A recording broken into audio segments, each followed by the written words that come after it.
খবর পড়ছি প্রিয়া বিশ্বকর্মা। প্রথমে বিশেষ খবর। দেশের খাদ্য সরবরাহকারীদের শক্তি সরবরাহকারীতে রূপান্তরিত করার লক্ষ্য নিয়ে তাঁর সরকার এগিয়ে চলেছে বলে প্রধানমন্ত্রী জানিয়েছেন। চলতি বছরের 1 জুলাই থেকে কার্যকর হচ্ছে ভারতীয় নাগরিক সুরক্ষা সংহিতা, ভারতীয় ন্যায় সংহিতা এবং ভারতীয় সাক্ষ্য অধিনিয়ম আইন। 2028-29 সালের মধ্যে ভারত প্রতিরক্ষা ক্ষেত্রে 50,000 কোটি টাকা রপ্তানির লক্ষ্যমাত্রা অর্জন করবে বলে প্রতিরক্ষামন্ত্রী রাজনাথ সিং দৃঢ় প্রত্যয় ব্যক্ত করেছেন। প্রধানমন্ত্রী আগামীকাল মন কি বাত অনুষ্ঠানে তাঁর চিন্তাভাবনা দেশ বিদেশের মানুষের সঙ্গে ভাগ করে নেবেন। অসমে মুসলিম বিবাহ ও বিবাহ বিচ্ছেদ নিবন্ধীকরণ আইন 1935 বাতিলের সিদ্ধান্ত নিয়েছে রাজ্য মন্ত্রিসভা।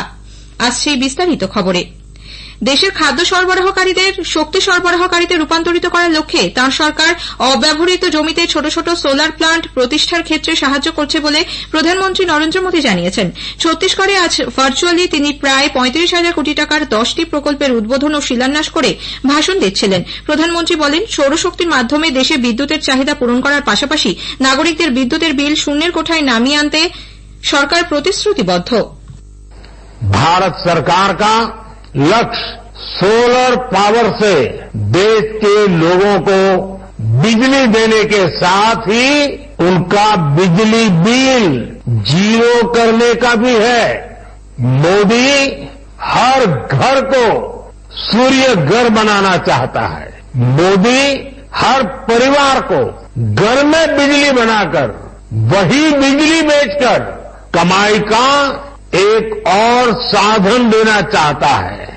इसी उद्देश्य के साथ हमने पीएम सूर्य घर मुफ्त बिजली योजना शुरू की है। अभी ये योजना 1 करोड़ परिवारों के लिए है। প্রধানমন্ত্রী আজ রায়গড়ের ন্যাশনাল থার্মাল পাওয়ার কর্পোরেশন এনটিপিসির বিদ্যুৎ কেন্দ্র, রাজনান্দগাঁও জেলার একটি সৌর বিদ্যুৎ প্রকল্প, এসিসিএল এর 3টি কয়লা উত্তোলন ও তার ব্যবস্থাপনা প্রকল্প এবং রেলের একটি উড়ালপুল এবং 2টি সড়ক প্রকল্পের সূচনা করেছেন। প্রধানমন্ত্রী বলেছেন, সমবায় ক্ষেত্রে বিশ্বের বৃহত্তম শস্য মজুত পরিকল্পনার আজ সূচনা হয়েছে, যার ফলে দেশের প্রতিটি কোণে হাজার হাজার গুদাম ঘর তৈরি হবে। নতুন দিল্লির ভারত মণ্ডপমে সমবায় ক্ষেত্রে একাধিক উদ্যোগের সূচনা করে শ্রী মোদী বলেন, আগামী 5 বছরে দেশে 1,25,000 কোটি টাকা ব্যয়ে 7 কোটি মেট্রিক টন খাদ্যশস্য মজুত রাখার পরিকাঠামো গড়ে তোলা হবে। आज हमने अपने किसानों के लिए दुनिया की सबसे बड़ी स्टोरेज स्कीम या भंडारण स्कीम शुरू की है। इसके तहत देश के कोने कोने में हजारों वेयर हाउसेज बनाए जाएंगे, हजारों गोदाम बनाए जाएंगे। आज 18,000 पैक्स के कंप्यूटराइजेशन का बड़ा काम भी पूरा हुआ है। ये सभी काम देश में कृषि इंफ्रास्ट्रक्चर को नया विस्तार देंगे, कृषि को आधुनिक टेक्नोलॉजी से जोड़ेंगे। আগামী বছরগুলিতে 2 লক্ষ সমবায় সমিতি গড়ে তোলার সরকারি লক্ষ্যের কথা পুনরায় স্মরণ করিয়ে দিয়ে শ্রী মোদী বলেন, দেশে এই মুহূর্তে 8,000 কৃষিজাত পণ্য উৎপাদনের ক্ষেত্রে কৃষকদের সংগঠন এফপিও কাজ করছে। মৎস্য ক্ষেত্রে কাজ করছে 25,000-এরও বেশি সমবায় ইউনিট। ভারতীয় নাগরিক সুরক্ষা সংহিতা, ভারতীয় ন্যায় সংহিতা এবং ভারতীয় সাক্ষ্য অধিনিয়ম 2023 চলতি বছরের 1 জুলাই থেকে কার্যকর হবে বলে কেন্দ্র জানিয়েছে। কেন্দ্রীয় স্বরাষ্ট্র মন্ত্রকের এক গেজেট বিজ্ঞপ্তিতে আজ একথা জানানো হয়েছে। ভারতীয় দণ্ডবিধি 1860 এর জায়গায় কার্যকর হচ্ছে ভারতীয় ন্যায় সংহিতা 2023, ভারতীয় ফৌজদারি বিধি 1973 বা সিআরপিসির জায়গায় এসেছে ভারতীয় নাগরিক সুরক্ষা সংহিতা 2023, ঔপনিবেশিক শাসনামল থেকে চলে আসা ভারতীয় সাক্ষ্য আইন 1872 এর পরিবর্তে আনা হয়েছে ভারতীয় সাক্ষ্য বিল 2023। প্রতিরক্ষামন্ত্রী রাজনাথ সিং বলেছেন, 2028-29 সালের মধ্যে ভারত প্রতিরক্ষা ক্ষেত্রে 50,000 কোটি টাকা রপ্তানির লক্ষ্যমাত্রা অর্জন করবে। নতুন দিল্লিতে আজ বেসরকারি সংবাদ মাধ্যম আয়োজিত প্রতিরক্ষা শীর্ষ সম্মেলনে যোগ দিয়ে তিনি বলেন, এই একই সময় ভারতের বার্ষিক প্রতিরক্ষা সরঞ্জাম উৎপাদন 3 লক্ষ কোটি টাকায় পৌঁছবে বলে আশা করা হচ্ছে। প্রতিরক্ষা উৎপাদন ক্ষেত্রে সরকারের গৃহীত পদক্ষেপের কথা তুলে ধরে শ্রী সিং বলেন, প্রতিরক্ষা মন্ত্রক দেশীয় প্রযুক্তিতে তৈরি সরঞ্জামের উপর জোর দিচ্ছে।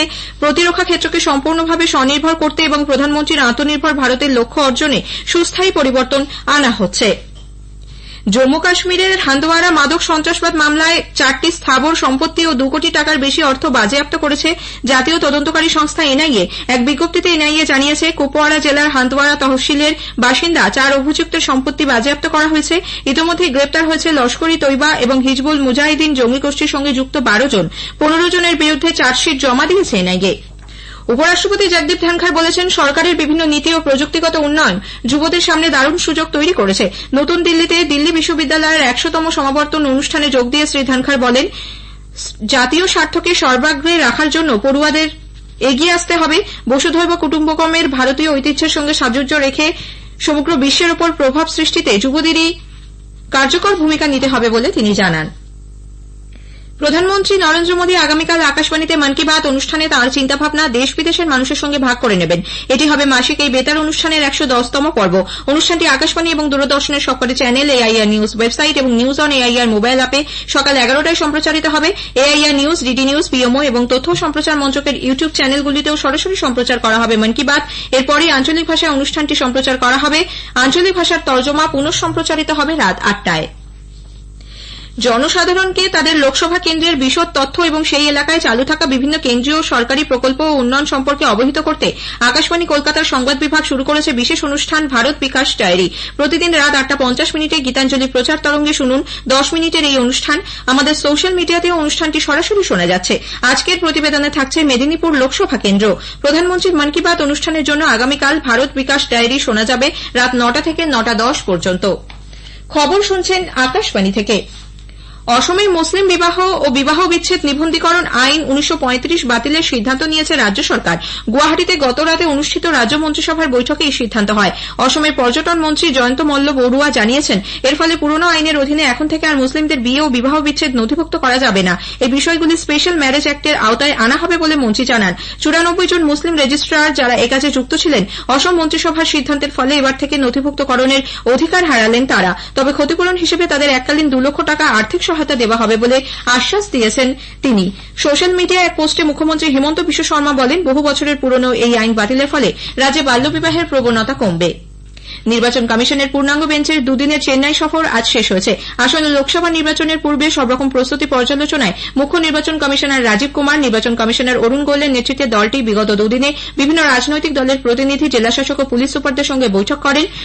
সাংবাদিকদের মুখোমুখি হয়ে আজ মুখ্য নির্বাচন কমিশনার রাজীব কুমার বেশি সংখ্যায় ভোট দেওয়ার জন্য ভোটদাতাদের কাছে আবেদন জানান। তিনি বলেন, 2 দিনের বৈঠকে রাজনৈতিক দলগুলির কাছে সুষ্ঠুভাবে নির্বাচন সম্পন্ন করার অনুরোধ জানানো হয়েছে।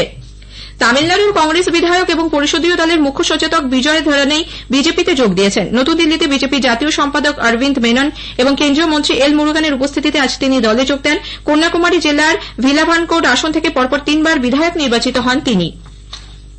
উত্তরপ্রদেশের কাশগঞ্জে একটি ট্রাক্টর ট্রলি নিয়ন্ত্রণ হারিয়ে পুকুরে পড়ে 8 শিশু সহ অন্তত 22 জনের মৃত্যু হয়েছে। পূর্ণিমা উপলক্ষে গঙ্গা স্নানের জন্য কাদারগঞ্জের দিকে যাবার পথে এই দুর্ঘটনা ঘটে। গুরুতর আহত 8 জনকে আলিগড়ে এবং আরও 5 জনকে জেলা হাসপাতালে ভর্তি করা হয়েছে। মুখ্যমন্ত্রী যোগী আদিত্যনাথ এই ঘটনায় গভীর শোক প্রকাশ করে মৃতদের পরিবার পিছু 2 লক্ষ এবং আহতদের 50,000 টাকা ক্ষতিপূরণ দেওয়ার কথা ঘোষণা করেছেন। মধ্য ভারতে আগামী কয়েকদিন বজ্রবিদ্যুৎ সহ বৃষ্টির পূর্বাভাস দিয়েছে ভারতীয় আবহাওয়া দপ্তর আইএমডি। মধ্যপ্রদেশ, বিদর্ভ, ছত্তিশগড় এবং তেলেঙ্গানার বেশ কিছু অঞ্চলে আগামীকাল হালকা থেকে মাঝারি বৃষ্টির সম্ভাবনা। এই সময় মহারাষ্ট্রে ঘণ্টায় 40 কিলোমিটার বেগে ঝোড়ো হাওয়া বইবে। ঝাড়খণ্ডে শিলাবৃষ্টির পূর্বাভাস রয়েছে। জম্মু কাশ্মীর, হিমাচল প্রদেশ এবং উত্তরাখণ্ডের কিছু অংশে আগামী 2 দিন এবং অরুণাচল প্রদেশে আগামী 6-7 দিন হালকা বৃষ্টি ও তুষারপাতের সম্ভাবনা। বিদেশমন্ত্রী